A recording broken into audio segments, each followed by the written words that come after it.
Well, if you're interested in the biblical flood in the book of Genesis, and if there's a soft spot in your heart for some flood puns, get ready, because we're going to take the plunge. I'll be right back.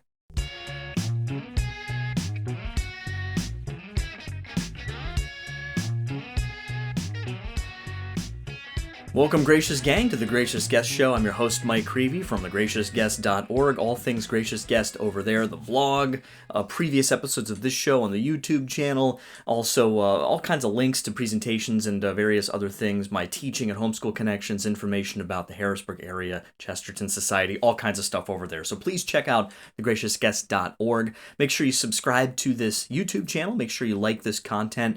Share it far and wide. Give me a good review and rating if you could over on any podcast platform that you're maybe listening to this on or watching this on. So I'd really appreciate that. I'm really excited today for this topic because it's something that I've been wanting to delve into quite a bit for a long time. And we barely scratched the surface, I'll just tell you up front. And there are a lot of different takes on this question, and that's specifically why I wanted to have my guest on today. And that topic is the Great Flood, the biblical flood. That's right, Noah's flood, right? And Genesis, really Genesis chapter 6 through chapter 9. And we get, the story of the build-up to the Great Flood and the aftermath. God warning about this ahead of time to this specific man and his family. They build a vessel. It's the word ark in Hebrew, it's tevat or tevet. It's not really like a ship as much as a don't die in this cataclysm, measure. It's like a giant life preserver.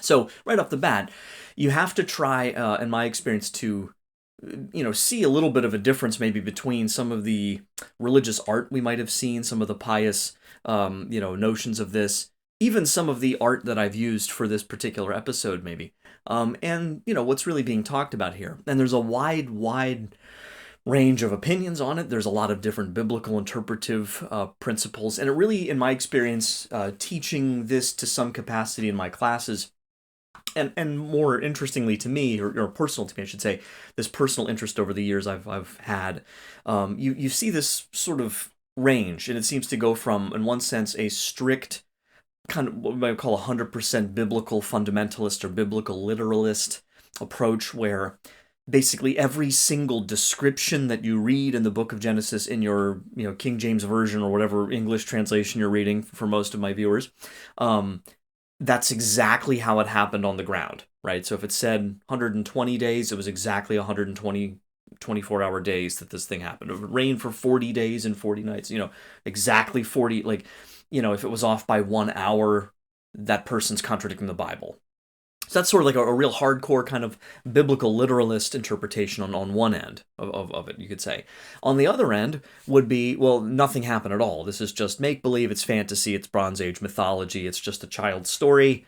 Honestly, if you think that, I don't really know what the goal of telling children this story would be. As a father of several young children myself, I don't really know what you would gain from making this up, but whatever, that is what it is. There's people that have that opinion. Then in between, you have a huge spectrum. You have, including some conflicting conflicting or difference of opinion, at least, when it comes to interpreting from our perspective as Catholics what the Church has officially taught regarding biblical interpretation, regarding human origins, this kind of stuff. And, so long story short, this is an endlessly interesting topic, and I have a lot of questions. I have a lot of opinions of my own, but I'm willing to change them. I've changed them before. I've seen things that I taught even for years that then I've said, I wonder if that's the best way to teach that, or that might not be totally accurate according to church teaching or according to Scripture. And so this led me to reach out to Dr. John Bergsma, who was a professor of mine at Franciscan University. Many of you are aware of his work. Wonderful biblical professor out at Franciscan University of Steubenville. And I'd heard him recently on an episode of Matt Fradd's Pints with Aquinas podcast very briefly mention something about the flood and some question marks, kind of about how we've interpreted the flood in the recent few decades, the last 100 years or so, from a Catholic perspective, which in general tends to support a view that whatever happened that Noah's flood story is talking about was most likely a local flood somewhere in the Middle East, probably in the Mesopotamia area somewhere, that led to lessons learned or a story of great, local cataclysm that the survivors remembered and embellished and passed down, and that's what we basically have baptized in baptized form, so to speak, in the book of Genesis. That's probably by far the prevailing opinion among Catholic biblical scholars. Just so you know, that's not really my opinion. I think there's a lot of problems with that theory. And the guest that Dr. Bergsma recommended for me to talk to, who I'm going to share this interview with you, it's fascinating stuff, is Mr. Hugh Owen. And I have his bio here I just want to share with you at length, because Hugh's a very interesting guy. So Hugh Owen is the convert son of Sir David Owen, a former Secretary General of International Planned Parenthood Federation. Mr. Owen, Hugh Owen, okay, my guest, directs the Kolbe Center for the Study of Creation, which provides a forum for Catholic theologians, philosophers, and natural scientists all over the world who defend the traditional Catholic doctrine of creation that was handed down from the apostles and who are dedicated to making sure that the evidence for and against the evolutionary hypothesis is made available to church leaders and to the lay faithful. Mr. Owen and his colleagues have participated in conferences on creation and evolution at major academic centers in Europe, including several conferences in Rome, and a conference at Gustav Seiwerth, I hope I'm saying that right, Academy in Germany, which received the explicit blessing and encouragement of Pope Benedict XVI. He's a member of the recently founded John Paul II Academy for Human Life and Family. He and his wife Maria have 9 children, including one who is a novice with the Benedictines of Mary, and 20 grandchildren so far at the time of this recording. They live in beautiful Virginia in the Shenandoah Valley near Mount Jackson, and I am delighted to now turn over here to my interview with Mr. Hugh Owen to really take a look at some really interesting things to consider when it comes to this question of the flood, human origins, the beginnings of Genesis, and really what the church does and does not teach, where there's leeway with some of these questions. So really interesting conversation. I think you're going to like it, so check it out. All right, Hugh Owen, thank you so much for coming on the Gracious Guest Show today. It's my pleasure. Delighted to be with you. Well, and it's a real pleasure to make your acquaintance. I'm not in super regular contact with Dr. John Bergsma of Franciscan University of Steubenville fame, but he was one of my professors years ago, and I have always been a great admirer of his work. And I had heard him talk a little bit about some of the stuff we're going to get into a lot more depth on here. Pun intended. I can't help it when there's the flood is being discussed. It just happens. But I had heard him in an interview on Matt Fradd's Pints with Aquinas, and it got me thinking about it. And I'd reached out to him because this is a topic I've wanted to explore for a while in the context of this show. And he directed me right to you. So that's how I found out about you and the Kolbe Center. But for those who don't know in the audience anything about you, your background, or the Kolbe Center for the Study of Creation, why don't you just tell us a little bit about that and share whatever you'd like to?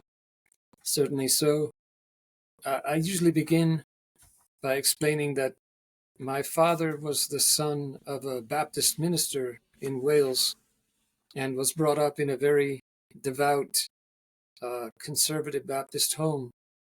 But when he went to university in England in the 20s and 30s, and that was a much more progressive environment. And so there he was told that we don't need the fairy tales in the book of Genesis anymore because science has enlightened us so that we can understand the origins of man and the universe through science. We don't need to appeal to any supernatural agency or divine revelation.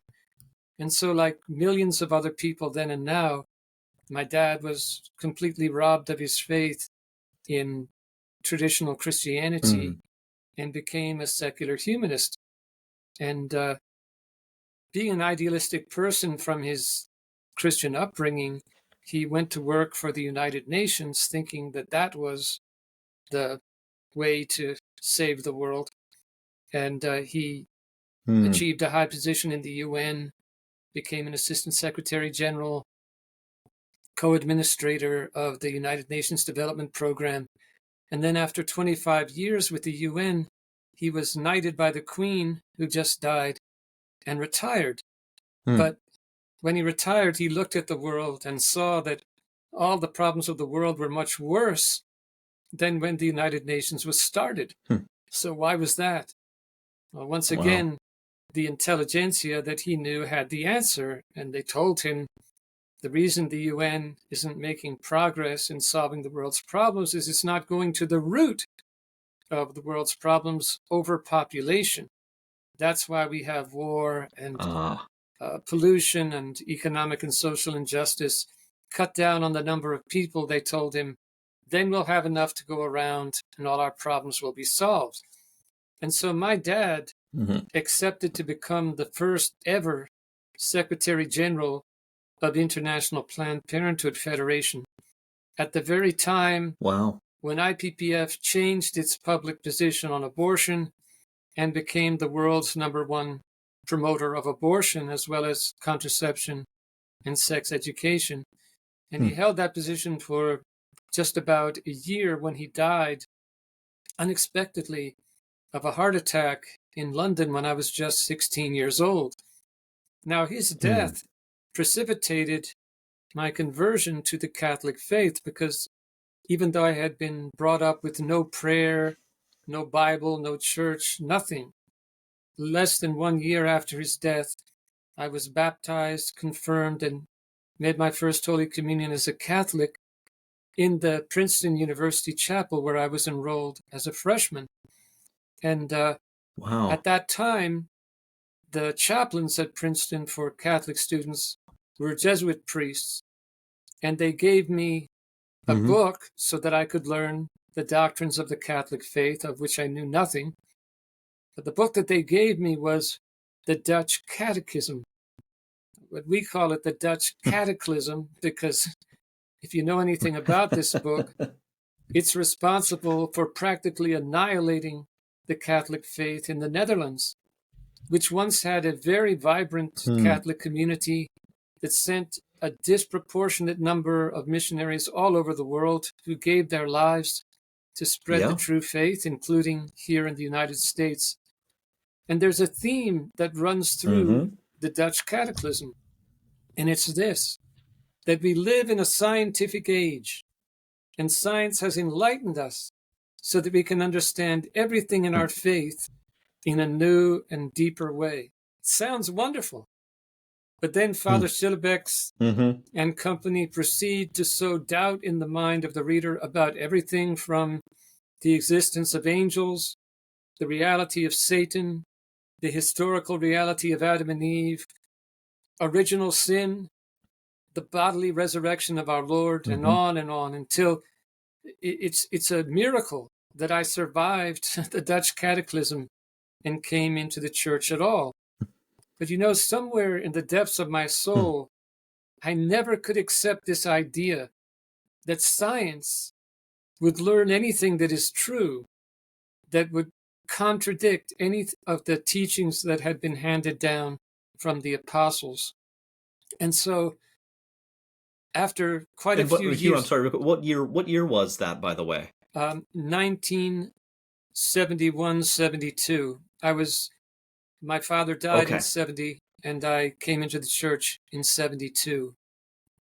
And okay, I was curious about the timeline. Yes. And so the point that I'm driving at is that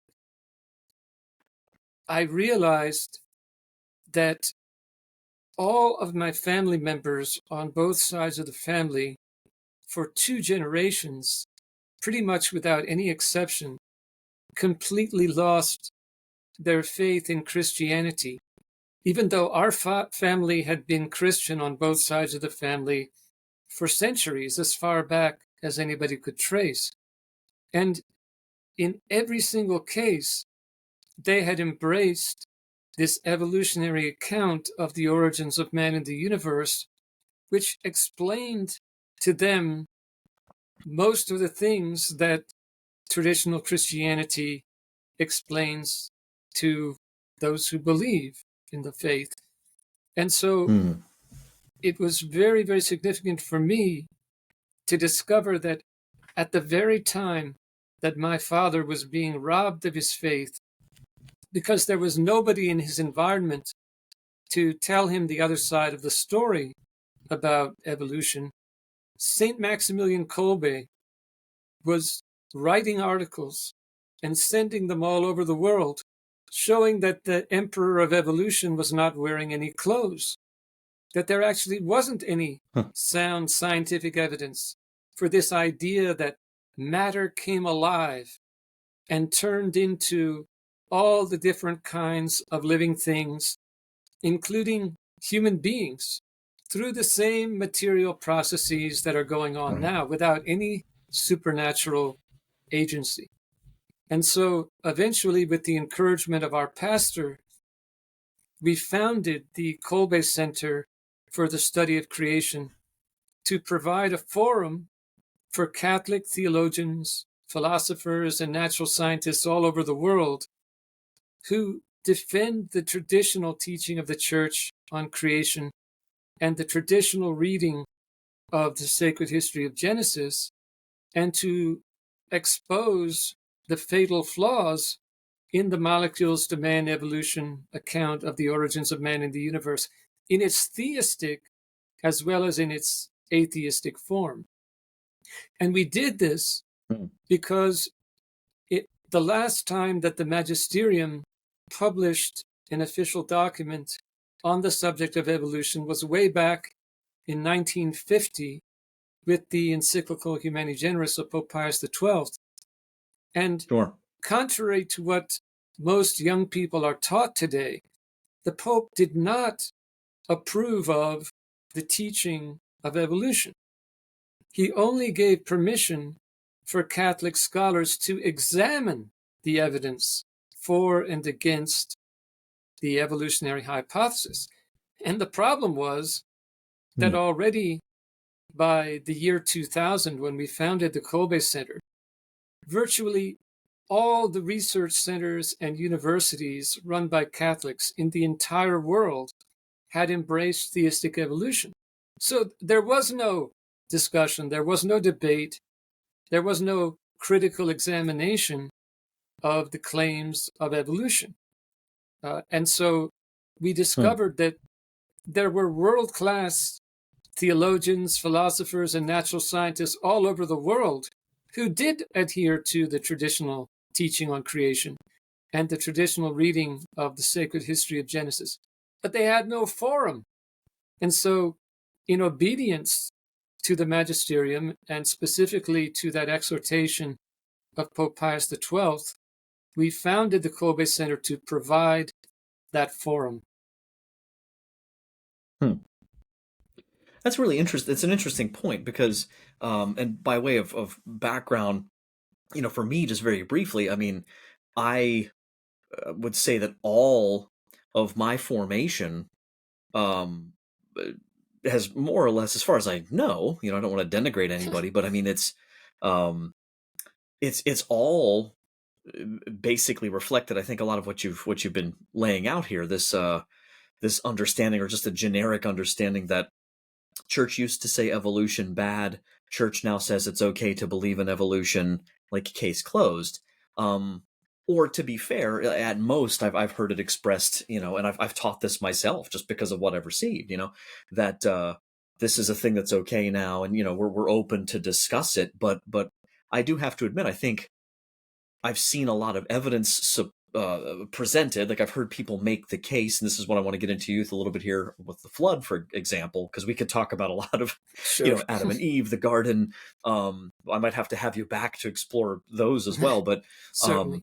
it, I haven't really heard a lot of, an opposing view presented. If I'm honest, it's usually just the case being made kind of one-sided for why some version of an evolutionary model is the one we should embrace.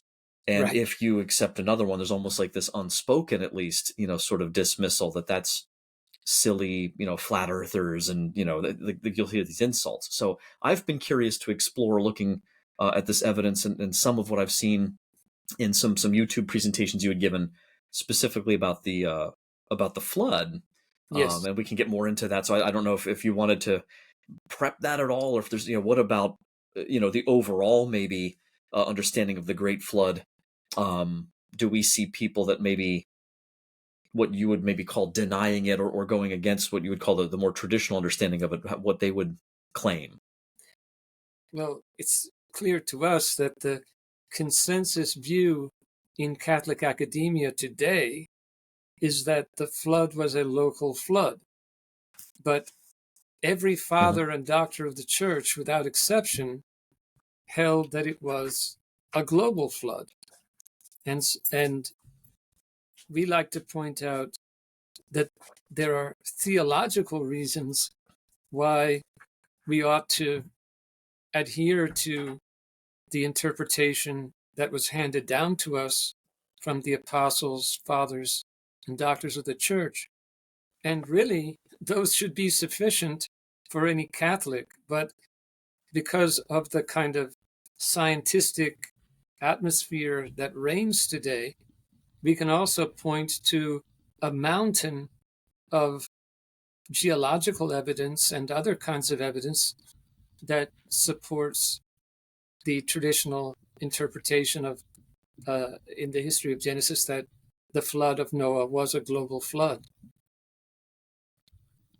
But I do Hmm. like to begin with the theological arguments, because one of the biggest problems that we face in Catholic scholarship today is that, generally speaking, and there are exceptions, we've kind of lost the sense or the understanding that theology is a science, and that it's the divine science, it's the highest science, it's the queen of the sciences, Yes, and that we as Catholics are supposed the to integrating.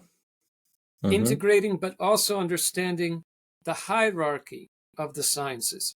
So Right. in the traditional way of working, Catholic scholars understood that theology is the queen, philosophy is her handmaid, and they are the ones who are supposed to draw the boundaries for the other sciences, including natural science, Hmm. so that they stay within their proper boundaries.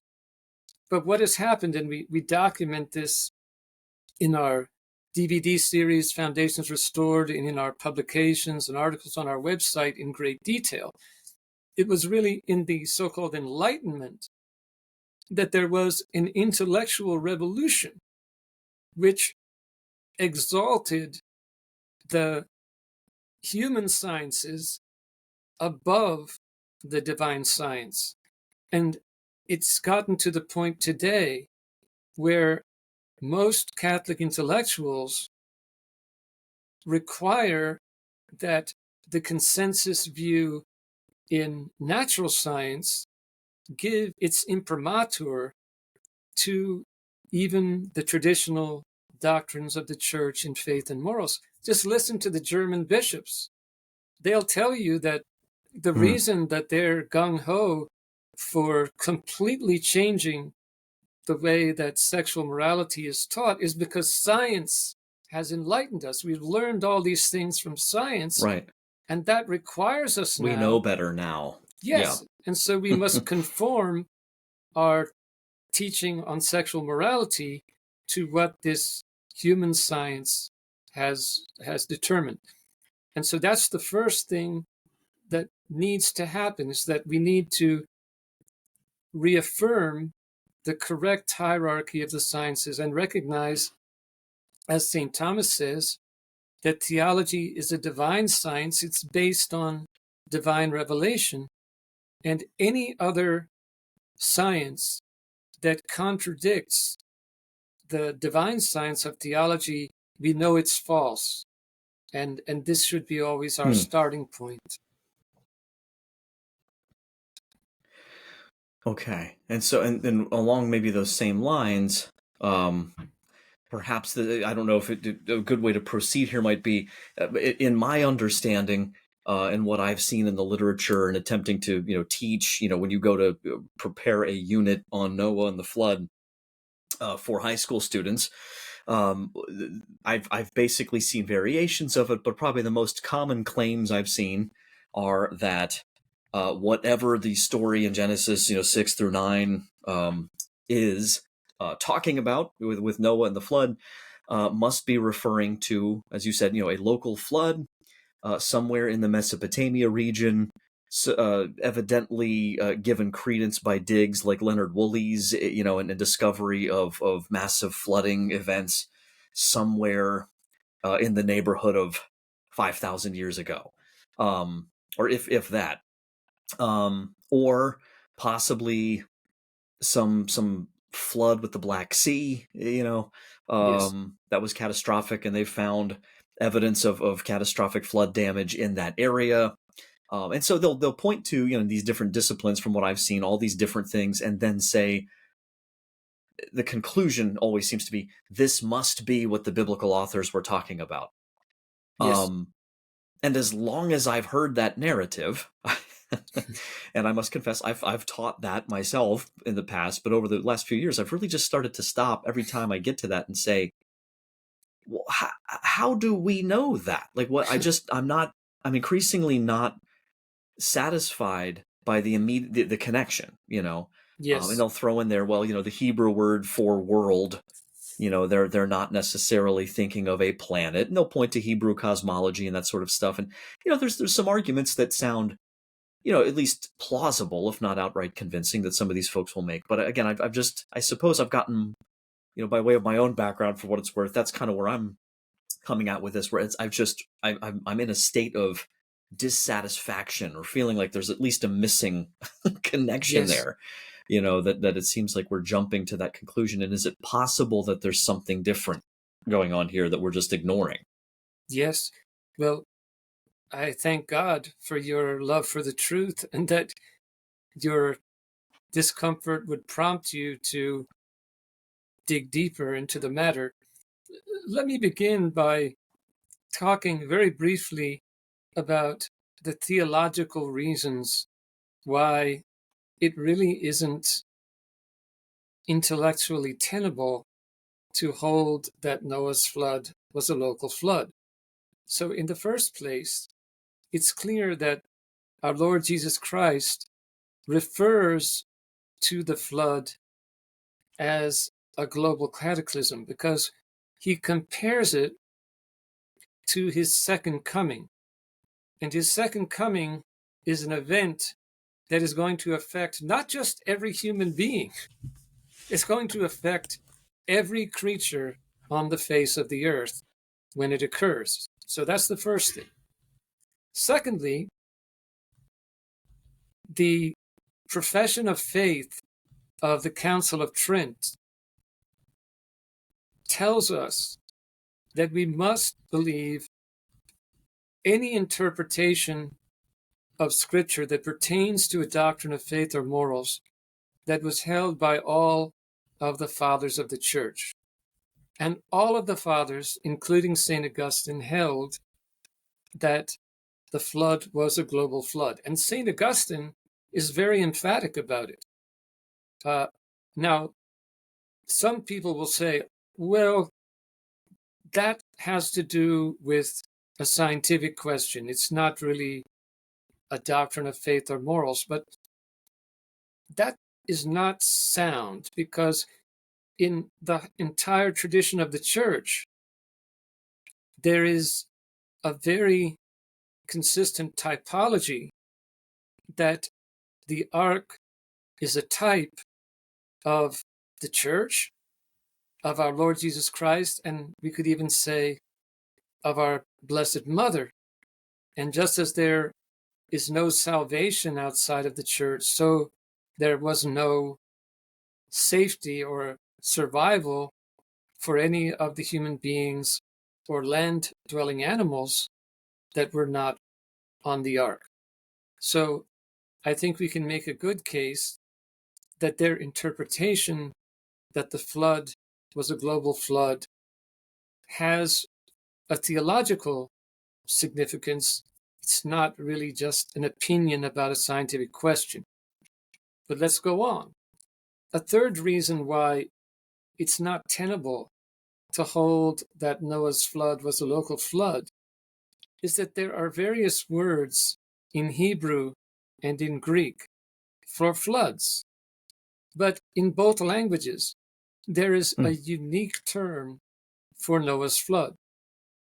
In Greek, the word is cataclysmos, which is where we get our word cataclysm. Now, in the parable of our Lord, where he talks about the man who built his house on sand, and the flood came and washed his house away, he doesn't use cataclysmos. He uses the term that is used for a normal flood. So you have to ask yourself, if this flood was really just a exceptionally severe local flood, why is there this unique word that is never used except to describe Noah's flood?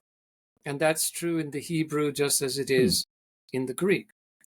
Now, the fourth reason why it's not tenable for Catholics to believe that Noah's flood was a local flood is that it makes no sense for God to have told Noah to spend the better part of 100 years or so building an ark and to gather all the animals on the ark if it was just going to be a local flood. It makes no sense whatsoever. God told Abraham to leave his homeland and travel far away to a distant place. If it was going to be a local flood, and God obviously knew that, then he would have told Noah to just move however hundreds of miles or kilometers he needed to move to be escaped from it.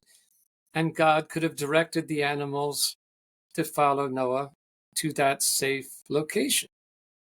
So this is important because in our experience, as we witness the mass exodus of young Catholics out of the Catholic Church, it's exactly this kind of poor exegesis that destroys the respect that young people ought to have, not only for the Word of God, but for the Church herself.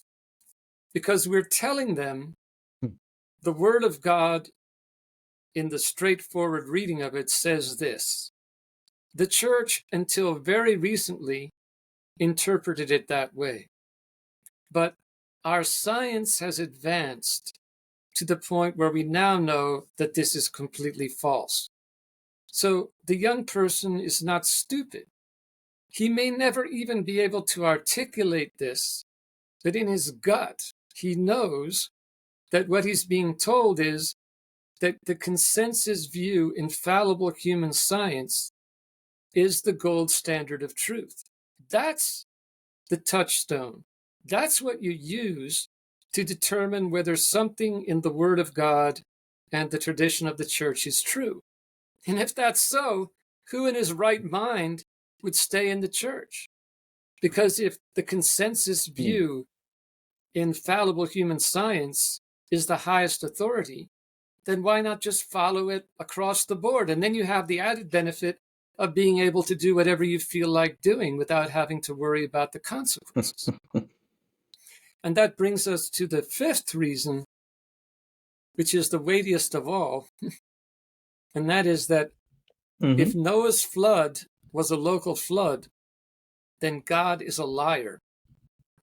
Because God tells Noah in very clear terms that he will never subject the world to the same kind of chastisement by water to which he subjected it with Noah's flood.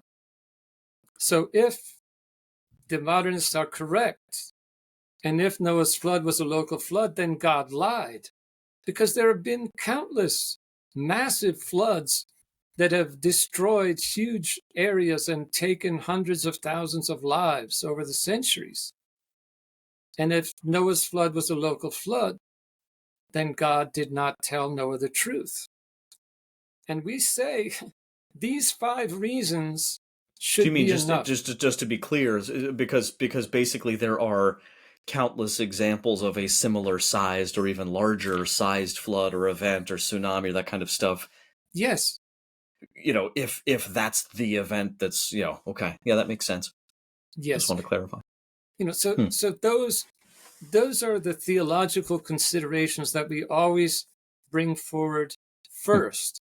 Again, because this is Sure. part of operating according to the traditional hierarchy of the sciences. So we ought to always go to the divine science first, divine revelation as it's been understood in the church. That should be our starting point. And then from there, of course, we should look at what the other sciences have to say. But it shouldn't be the other way around. And today, in so many instances in Catholic academia, the human sciences, the fallible sciences are given the first place. And then the theologians are asked to come along and figure out, okay, how can we reconcile our faith with what these sciences have concluded? And Mm-mm. that's totally backwards. Yeah. There's a real reference, and I don't want to get. There's certain topics if I got into too much, even just bringing them up, YouTube might not like. But Yes. I think we've all seen in general that kind of, that reverence of like, oh, the science, the science, the science. And I love science. I think it's an incredibly important endeavor and in so many different ways. It's a gift of God. I think that we can think and operate and intuit and do all of those things. But yeah, that's I don't think we question the assumption enough, right? That why is it just immediately like the hush falls over the room when the word science is said? Yes. Scientists are wrong about things all the time. It's a process. So yeah, I'm always wary of that immediate, hush. A scientist has just said something. Like, okay, let's But test it. Like, yes, I think before we go on to the natural science reasons why we should Mhm. adhere to the traditional understanding of Noah's flood as a global flood, I just want to make another very important point, which is that the doctrine of creation, as it was handed down to us in the Catholic Church, gives us and the whole world the most wonderful framework within which to do scientific and medical research. And if you go on our website, we have an article, The Negative Impact of Evolution on Scientific and Medical Research, or some title very close to that. And in that Mhm. article, we document the way that the acceptance of evolution and the abandonment of the traditional doctrine of creation has been the biggest disaster for scientific and medical research. And I know we don't want to get off onto other subjects, but I want to just mention that for the audience because we have so many Mhm. people I'm like going to link Bill. that article, by the way. Fantastic. Because we have so many people like Mhm. Bill Nye, the science guy, who go all over the country saying anybody that doesn't accept evolution is a threat to your community. Nobody's going to want to locate a business in your community if they see that you don't accept evolution 100%. And yet we prove in that article and in other articles and materials that we produce that in reality the acceptance of evolution has retarded scientific and medical research in so many different ways.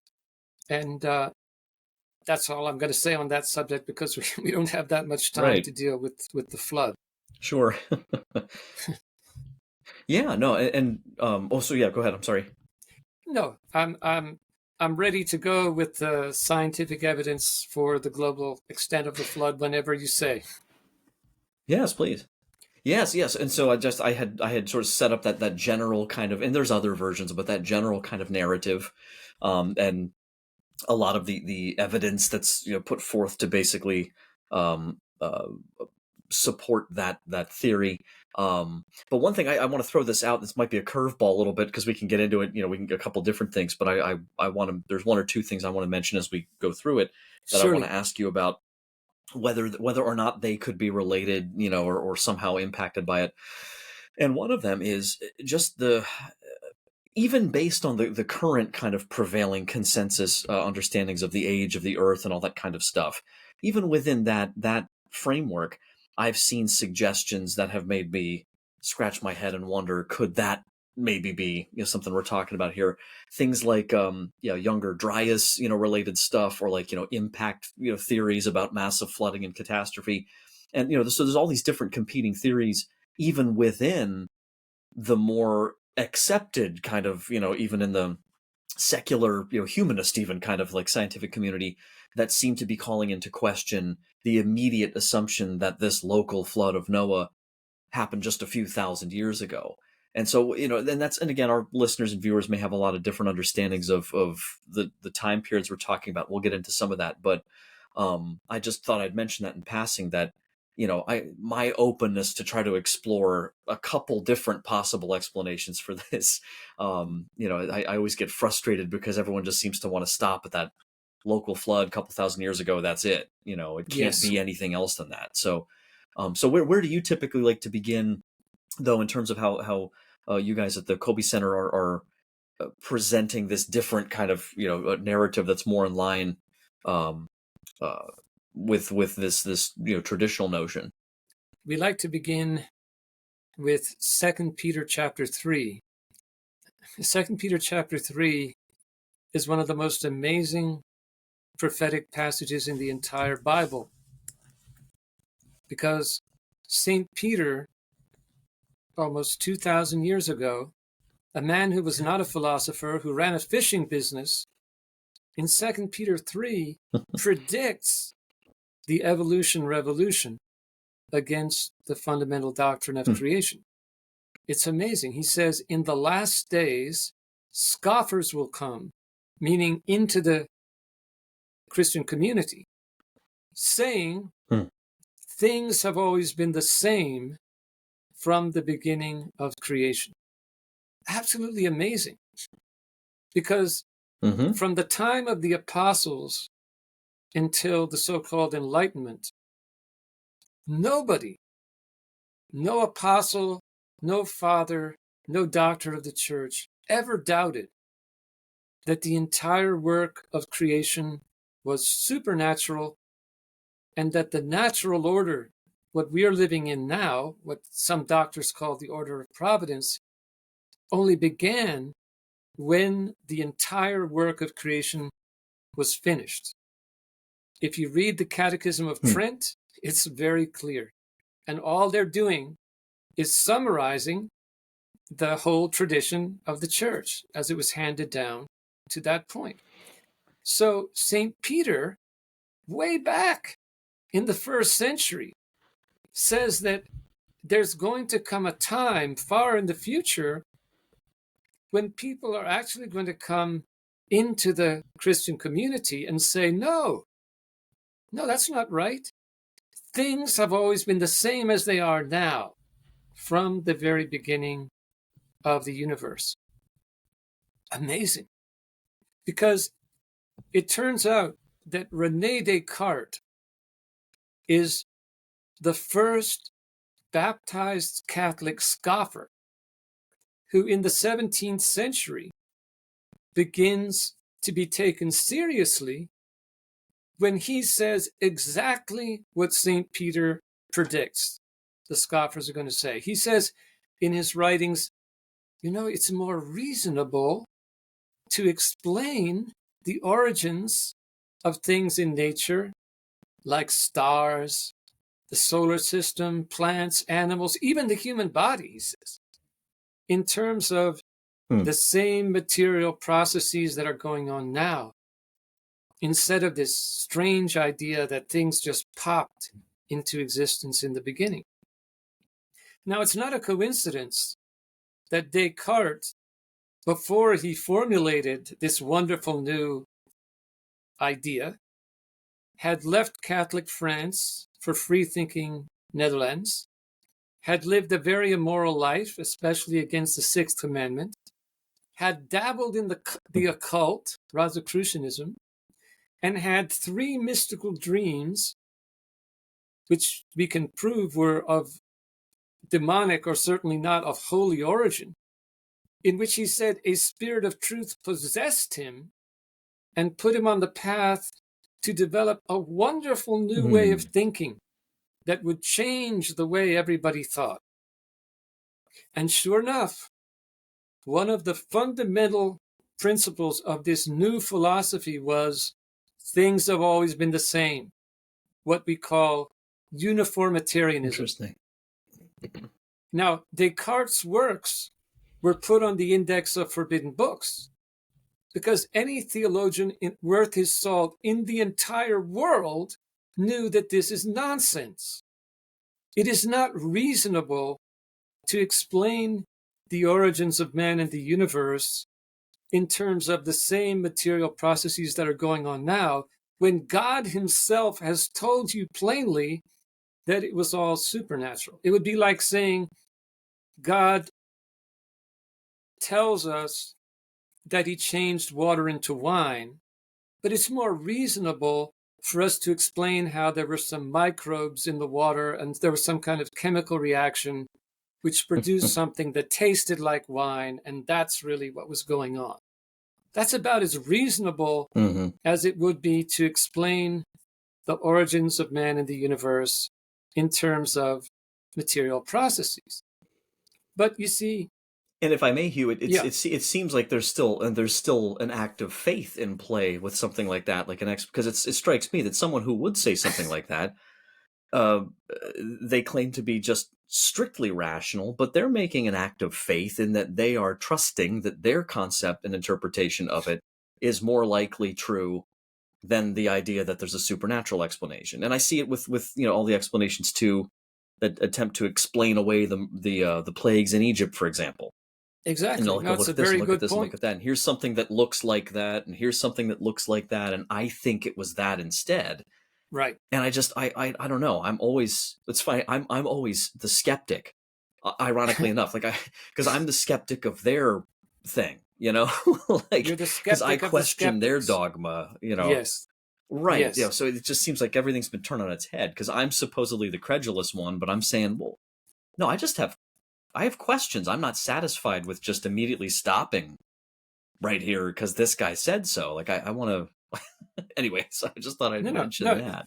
But what is so important for the audience to understand is that Descartes' false philosophy, which was taken up or independently formulated by leading Enlightenment thinkers, Spinoza, Immanuel Kant, it becomes mainstream.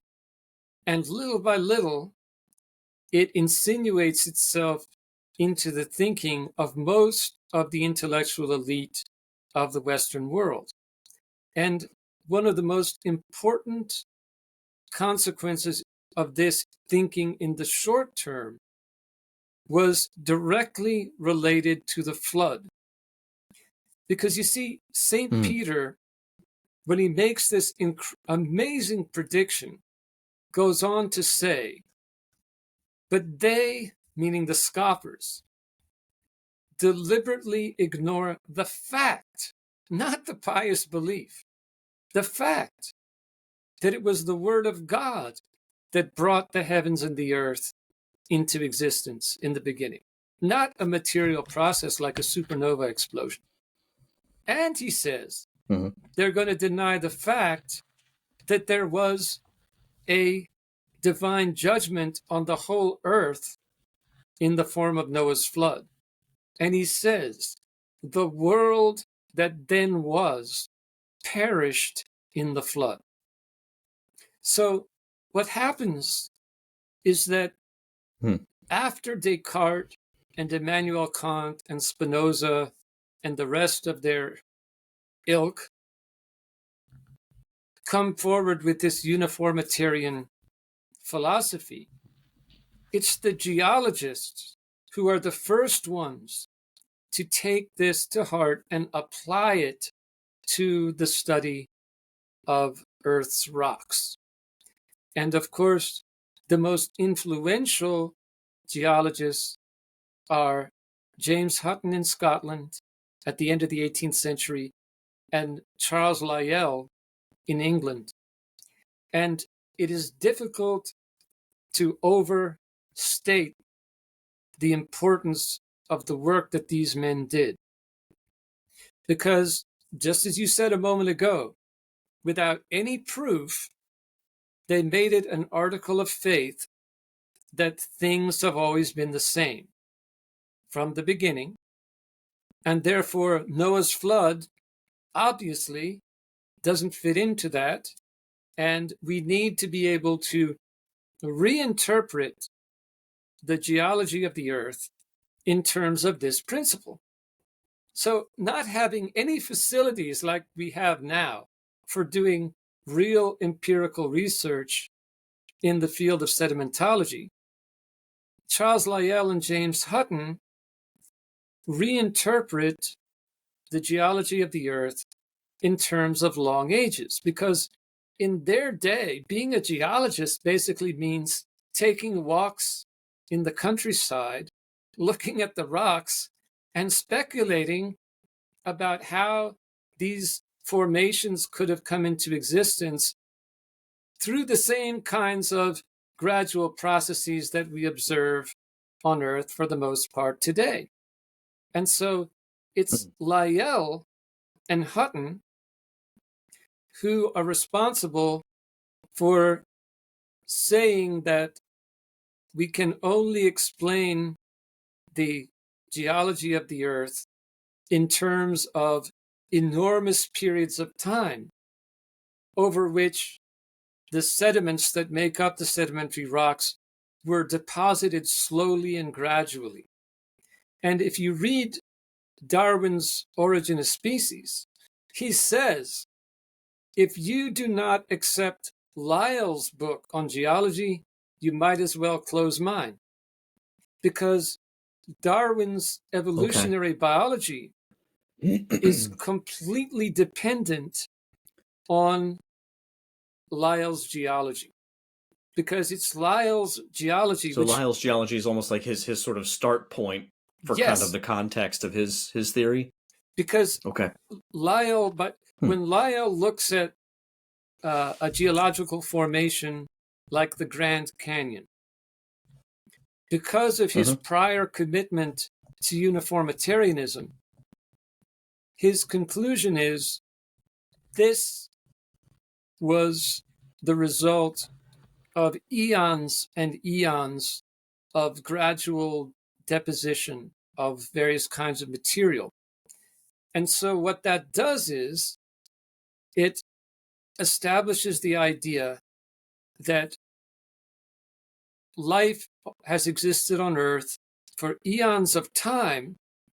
And from Darwin's perspective as a biologist, this vast amount of time is what makes it possible to imagine that the small changes that he could observe among finches in the Galapagos, given enough time, would allow enormous changes to take place. For example, for a reptile to turn into a bird, or a land mammal to turn into a whale. So without Lyell's and Hutton's revolution in geology, it would have been impossible for Darwin and his disciples to be taken seriously when they proposed their ideas about evolutionary biology. And this is where the flood comes in, because the alternative to Lyellian geology is flood geology. And when we look at the actual evidence, we can show that the actual evidence is much more consistent with flood geology than it is with Lyellian geology. So If it's okay, I'll just get right into it because I know we don't have a great deal Please, of yeah, time. just Okay, sure. so Let me just pick. We'll go over a couple examples at least, and just kind of go for absolutely. it. But before I talk about the geological evidence, though, there is one thing that I want to mention from, you could say, anthropology and from history, mainly in the form of oral tradition. Because one of the things that Mm-hmm. has happened I was going to ask about that. since the so-called Enlightenment, and especially with urbanization, is that people have been increasingly cut off from their ancestral roots. And oral tradition Mm-hmm. has been denigrated, where we now have a sort of scholarly consensus that oral tradition is completely unreliable. If you don't have a document trail, forget about it. It's not something you should take seriously. But anybody that actually looks into the matter deeply will find that if you took oral tradition as seriously as our ancestors did, it was not something that you monkeyed around with. The Irish bards were second in status to the kings, and they had to memorize the genealogies and recite them flawlessly at periodic convocations in order to maintain their high status. And we know for a fact that these Irish genealogies perfectly agree with the chronological information in the Old Testament, and yet they come from a time when there was absolutely no contact between the Irish or the descendants of the Irish and the Hebrew people, those who were the custodians of God's revelation in Genesis. Now, every people group in the world, as missionaries went out, explorers went out, anthropologists went out, was found virtually without exception to have a memory of a global flood. And when you look at the details that were contained in many of these accounts, they include many of the details that are found in the Mosaic account. Such things as it was one family, there were animals on the ark, even things like releasing a bird to see if the waters had receded at the end of the flood. Now, yes, there Divine are. warning beforehand.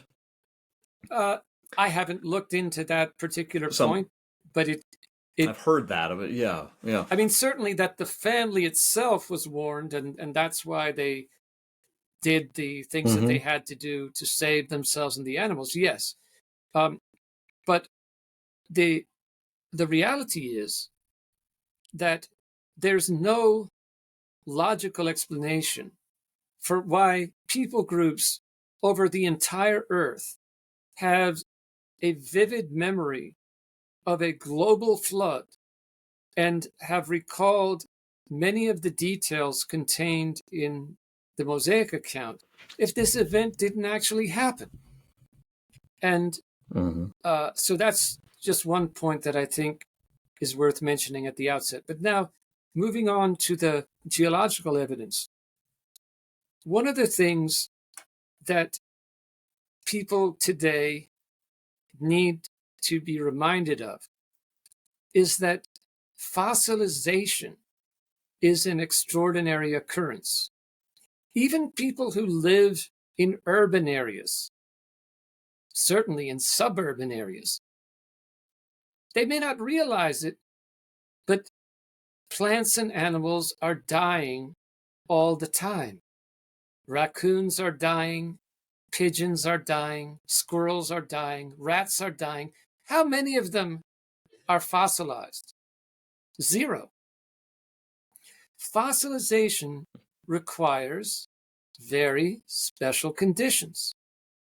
Specifically, it requires that a creature is buried in sediment that seals it off from the organisms or microorganisms that normally break down the remains of these plants and animals, so that there's nothing left of them except for their chemical constituents. So why is it that over the entire world, the entire surface of the earth, we have literally billions of well-preserved fossils of all different kinds of plants and animals, 95% of which are from marine organisms, organisms that lived in the sea, in the ocean. That in and of itself is almost impossible to explain. I would say is impossible to explain in terms of the uniformitarian, slow and gradual formation of the sedimentary rocks all over the earth. Now, second point, we know that there are fossils of creatures that lived in the ocean on top of all the Earth's highest mountains. The Himalayas, the Andes, you name it. Now, it is possible within the evolutionary framework to give an explanation, but it's not very convincing for another reason that I'll explain in a moment. But it makes perfect sense within the flood framework, because in the flood framework, when the waters ran off the continental land surfaces, there was a tremendous amount of uplift that occurred. And so marine organisms that had been buried in the mud flows of Noah's flood were lifted up to enormous heights very rapidly. Now, I said that the evolutionary explanations exist, but they're not convincing. And here's the reason why. Anybody can go to the Rockies or look at photographs of the Rockies, the Andes, the Himalayas, any big mountain range, and see where the mountains have been uplifted. And you'll see layer upon layer upon layer of different kinds of sedimentary rock, perfectly in line with each other. No evidence of any erosion or bioturbation between the layers. Now, in the evolutionary framework, hundreds of millions of years went by as those layers were being formed. If that were the case, when the uplift occurred, you would see deformation. You would see some shattering and breaking of those different layers, which would have hardened. You don't see that. You see these tightly folded layers with no evidence whatsoever of erosion, deformation, bioturbation, movement of activity of living things that would have caused some kind of deformation of the boundaries between these different layers. And that is completely consistent with the flood model. Because in the flood model, all these layers are laid down one on top of the other very rapidly. And when they're uplifted, they haven't dried out, they haven't desiccated. So they're able to be lifted up with these very tight folds without any kind of shattering or deformation. Interesting.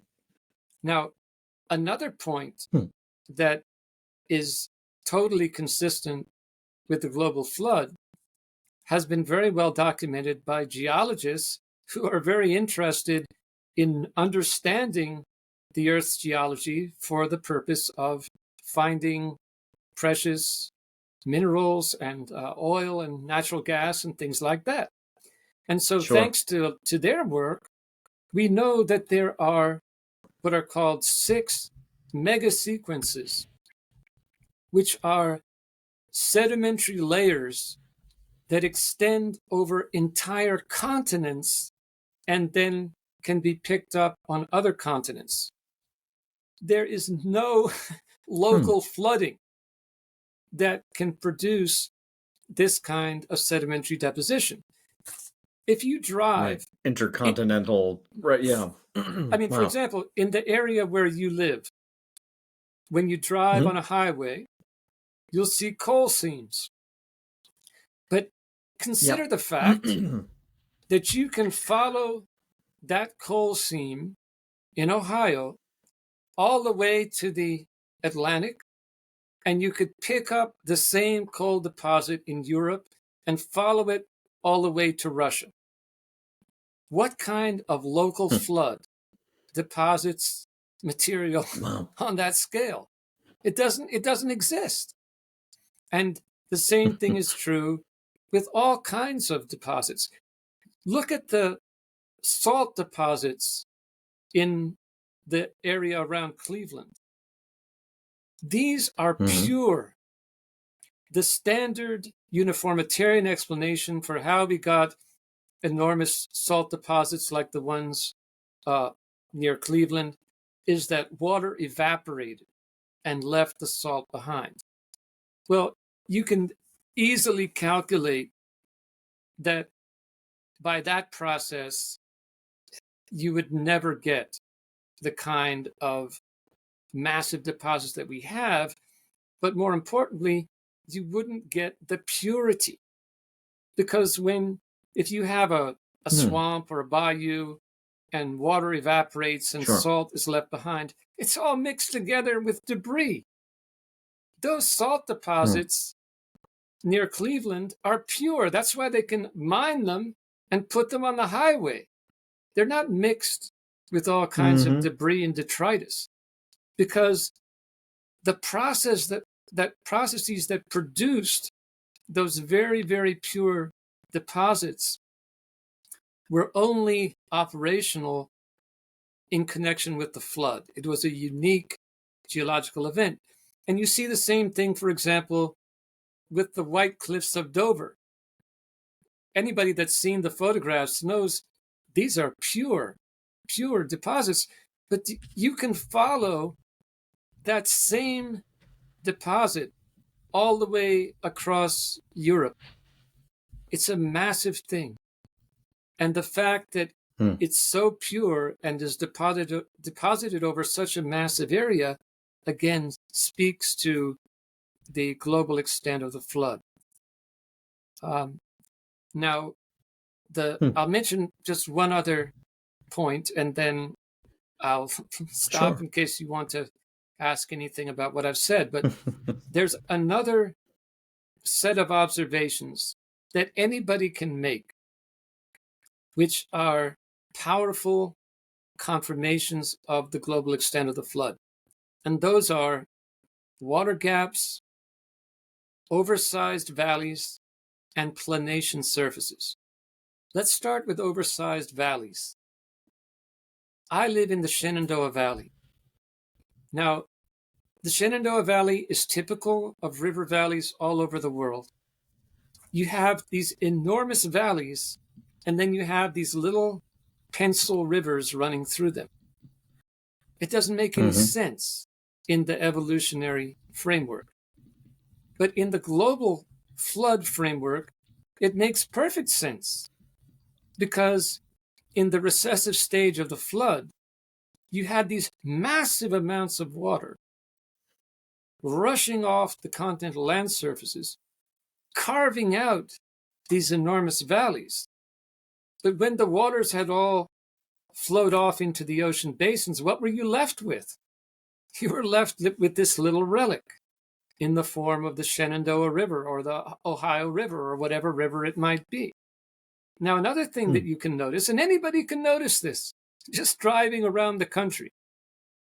You'll be driving down a valley, and you look off to your right or to your left, and you'll see notches cut in the side of the valley, but there's no water running through them.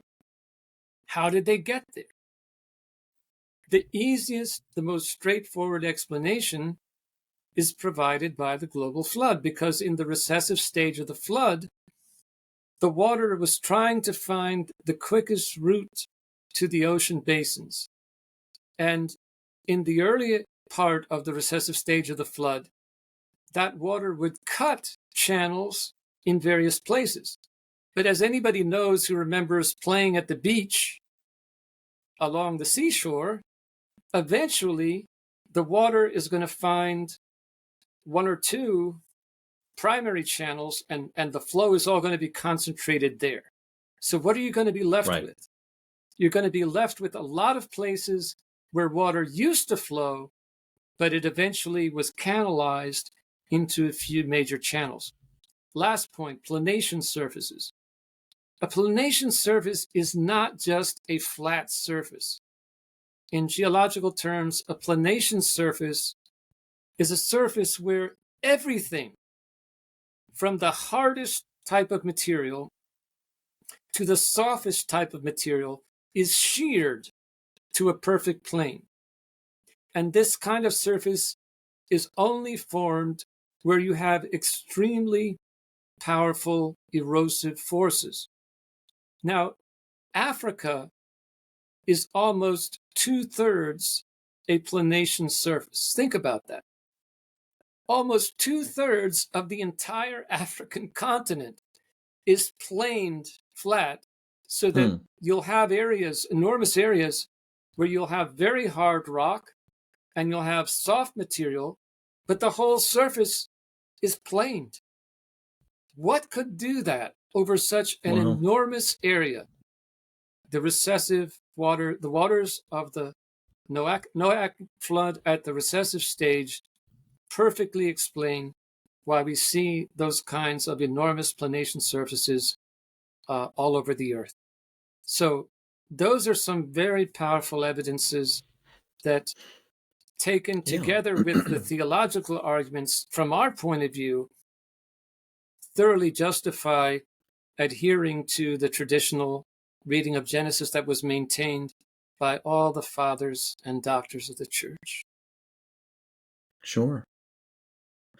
Well, and it's a lot of fascinating material here to sort of pursue. This is just kind of the beginning in a lot of ways, and I can't believe our time is basically up here already. I feel like we're just getting started, Hugh. But Yes. I'd love to maybe have you back on in the not too distant future. We can maybe go into some other some other things maybe in a little bit more depth. There's that pun again. I can't help myself with, with the flood discussion, but we're at your service, and also the scientists on our leadership team. Any of them would be happy as well. There is just one last point that I would like to share, if I could, and that is why this matters for us today. Because when we're talking about the academic pros and cons, we could lose sight of the fact that there's a reason why accepting God's revelation about the flood, as the church has always understood it, is important for us today, particularly important. And that is because when you recognize the global flood was a real event, it underscores a number of very, very important truths. Number one, it underscores the fact that our God is a loving God, and he's very intimately involved with what goes on here in our earthly home. The acceptance of evolution, even in its theistic form, tends to put God at a distance. We imagine these vast eons of time where humans didn't even exist, and we begin to feel that God is very, very far away. He started this evolutionary process in motion billions of years ago, and then he didn't really get involved until he perhaps infused a soul into an evolved subhuman primate.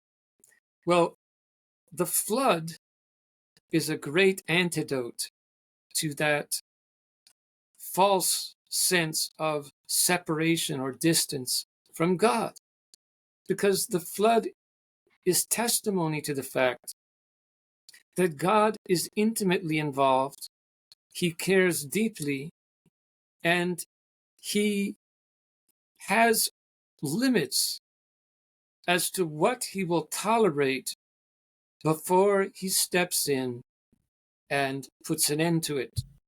And this is something we need to take to heart today, because we know from tradition that there was a great deal of violence and sexual immorality that went on before the flood. Sure. And I believe that you can make a very good case from the Word of God and the tradition of the Church that God draws sets a limit of what he will tolerate when children in a given society no longer have any possibility of growing up in that society without being corrupted. At that point, God does not allow the evil to continue. And you could see examples of that throughout salvation history.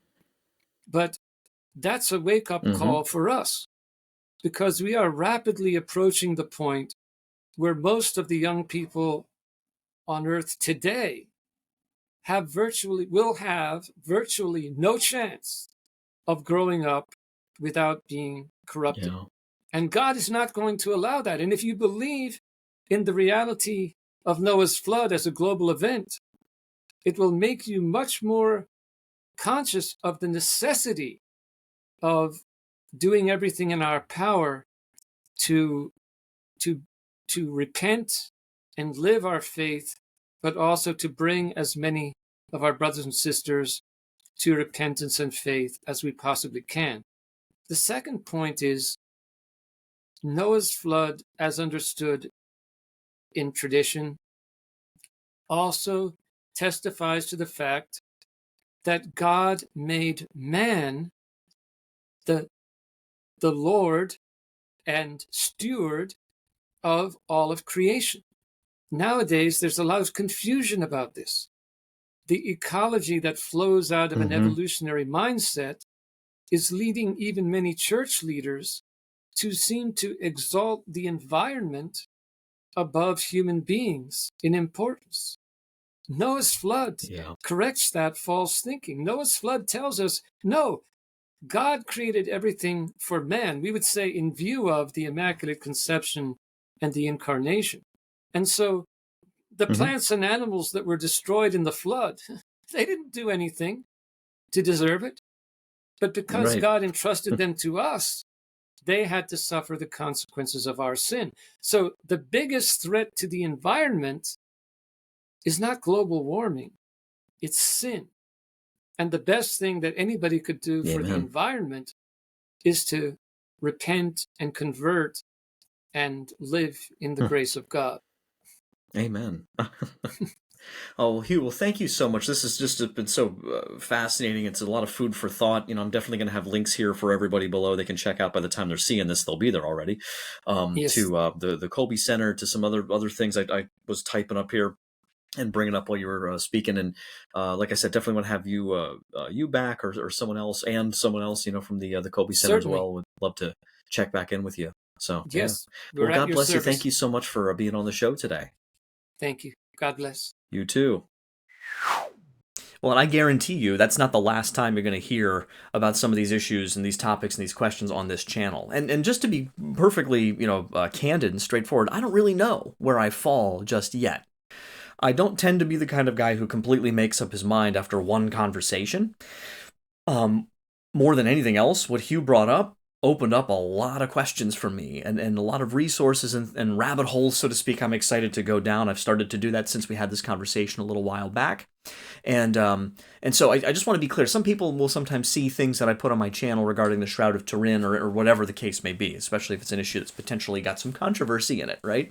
I'm not afraid of that. I'm interested in that. I want to hear these cases being made so that I can use my own mind, my own reason, my own intellect that God gave me, and with a genuine position of faith and trust in God to pursue the truth and not to be afraid of it wherever it is. So I'm not one to just hold to a prevailing view because it's prevailing. I think you run into some serious problems when you do that. quite frankly. So I encourage you guys, whatever you might think about this, let me know in the comments. Let me know if you have any questions that you want me to forward to Hugh. I'm sure he'd be happy to field those. I'd like to have him and some other folks from the Kolbe Center on in the future, maybe some different opinions as well on this particular issue, and try to weigh the evidence and see what we think, okay? Because it's important. There's some very interesting implications that I think Hugh made that are worth us considering. And so for now, we're just going to leave it there. Thank you so much for watching the Gracious Guest Show. God bless you guys. You make all this possible, and I'm delighted to be able to do this and to share this with you and to bring these great guests on to help us think more deeply about things. So, hey, take care. I'll see you next time. Don't forget to wonder. Take care.